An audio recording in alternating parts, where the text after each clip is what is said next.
আরাফার একটা রোজার বিনিময় আল্লাহ সুবহানাহু ওয়া তাআলা আপনার বিগত 1 বছর এবং সামনে 1 বছর পূর্ণ 2 বছরের গুনাহ একটা রোজার বিনিময়ে আল্লাহ তাআলা ক্ষমা করে দেন। আসুন রাসূলের হাদিস থেকে শুনি। সহিহ মুসলিম শরীফের হাদিস, হাদিস নাম্বার 2636, একই হাদিস জামিউত তিরমিজির 749 নম্বর হাদিস।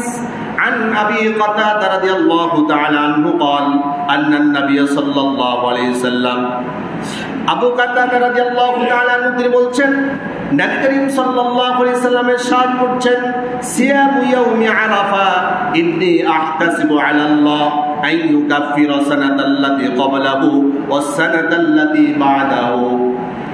নবী করিম সাল্লাল্লাহু আলাইহি সাল্লাম বলছেন, সিয়ামু ইয়াউমি আরাফা, আরাফার দিন কেউ যদি একটা সিয়াম রাখে, একটা রোজা রাখে, ইন্নী আহতাসিবু আলাল্লাহ, আমি আমার আল্লাহর কাছে আশা করছি, আইয়ুকাফিরা সানাতাল্লাতী ক্বাবলাহু, তার আগের 1 বছরের গুনাহ আল্লাহ তাআলা ক্ষমা করে দিবেন, ওয়াস সানাতাল্লাতী বা'দাহু, সামনের 1 বছরের গুনাহ আল্লাহ সুবহানাহু ওয়া তাআলা ইয়াউমে আরাফার একটা রোজার বিনিময়ে রব্বুল আলামিন ক্ষমা করে দেন। এই আরাফার রোজা নিয়ে উলামায়ে কেরামদের মধ্যে মতানৈক্য রয়েছে। যেদিন আরাফা সংগঠিত হয় সেদিন সৌদি আরবের 9 তারিখ, সৌদি আরবে যখন 9 তারিখ আরাফার দিন, বাংলাদেশে সেদিন কয় তারিখ? 8 তারিখ। এখন আমাদের মধ্যে এটা নিয়ে টানাহেঁচড়া চলছে, এটা কি 8 তারিখ আমরা রোজা রাখবো নাকি 9 তারিখ রাখবো? কোন কোন উলামায়ে কেরাম বলছে 9 তারিখ। আমাদের দেশে যখন 9 তারিখ হবে সেদিন আপনি আরাফা রোজা রাখবেন। আবার কোন কোন উলামায়ে কেরাম বলছে না, যেদিন আরাফাতে হাজীগণ উপস্থিত হবেন সেই দিনটাই রোজা রাখতে হবে। এখন হাদিসের দিকে একটু খেয়াল করি আমরা। নবী করিম সাল্লাল্লাহু আলাইহি সাল্লাম বলছেন, সিয়ামু ইয়াউমি আরাফা, আরাফার দিন সিয়াম রাখবে। আচ্ছা, রাসূল কি আরাফার দিন বললো না তারিখ বললো? একটু খেয়াল করেন, রাসূল বলছেন আরাফার দিন রোজা। রাসূল এখানে 9 তারিখ বলেন নাই। অন্যান্য হাদিসের মধ্যে 9 তারিখকে ইঙ্গিত করা হয়েছে। আচ্ছা, যেখানে সুস্পষ্ট বর্ণনা আছে আমরা কি সুস্পষ্টটা নিব নাকি ইঙ্গিত পূর্ণটা নিব? মাশাআল্লাহ, আপনারা খুব সচেতন মানুষ। যাই হোক, এবার আসুন, আরাফার দিন কোনটা?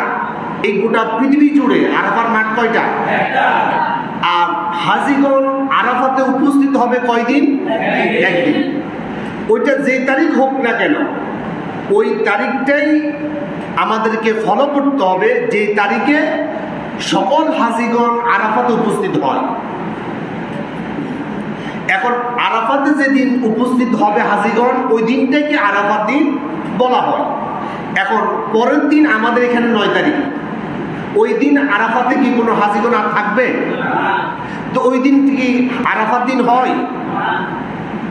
আচ্ছা, আজকে কি আরাফার দিন? কেন আজকে আরাফার দিন নয়? আরাফার ময়দানে হাজীগণ আজকে উপস্থিত নয়।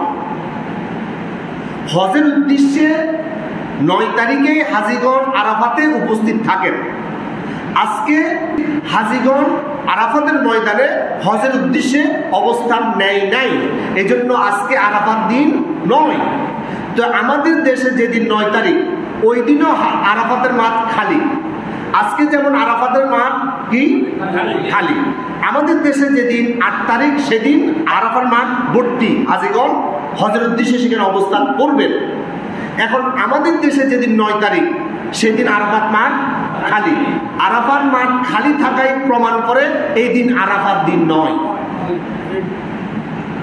আজকে যেমন হাজীগণ হজের উদ্দেশ্যে আরাফাতে নাই বিদায় আজকে আরাফার দিন নয়, আমাদের দেশে যেদিন 9 তারিখ সেদিন আরাফাতে হাজীগণ হজের উদ্দেশ্যে অবস্থান নেবেন নাই বিদায় ওই দিনটাও আরাফার দিন হয় না।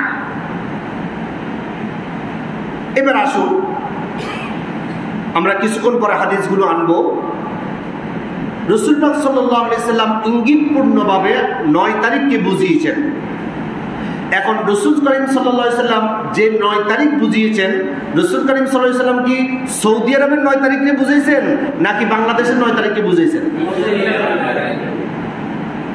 রাসূল যখন এই হাদিসগুলো বলতেছেন, রাসূল কি সৌদি আরব ছিল না বাংলাদেশে ছিল? মদিনায় ছিল। তাই মদিনা কি সৌদি আরব না? জি। তাহলে আমি বলতে চাচ্ছি যে দিন হাজীগণ আরাফাতের ময়দানে হজের উদ্দেশ্যে উপস্থিত থাকবেন, এই দিনটাই হচ্ছে আরাফাত দিন। এই দিন কয় তারিখ পড়ছে এটা দেখার বিষয় নয়, ওই দিনটাই রোজা রাখা আমাদের কর্তব্য। এখন কোন উলামায়ে কেরাম, আমরা তাদের প্রতি শ্রদ্ধা রেখে কথা বলছি, ওনারা বলতে চাচ্ছেন যেহেতু 9 তারিখটা রাসূল পাক সাল্লাল্লাহু আলাইহি ওয়াসাল্লাম বিভিন্নভাবে বুঝিয়েছেন এবং 9 তারিখটাই রাসূল সাল্লাল্লাহু আলাইহি ওয়াসাল্লাম রোজা রেখেছেন। রাসূল সাল্লাল্লাহু আলাইহি ওয়াসাল্লাম তো 9 দিনই রোজা রেখেছেন, শুধু 9 তারিখ নয়, একেবারে জিলহজের 1 তারিখ থেকে 9 তারিখ পর্যন্ত রোজা রেখেছেন। এখন আরাফার রোজাটা কখন? কোন উলামায়ে কেরাম বলতে চাচ্ছেন 9 তারিখ। বাংলাদেশে যেদিন 9 তারিখ সেদিনটাও আরাফাত দিন, অর্থাৎ সেদিনটাই রোজা রাখতে হবে, আরাফার রোজা।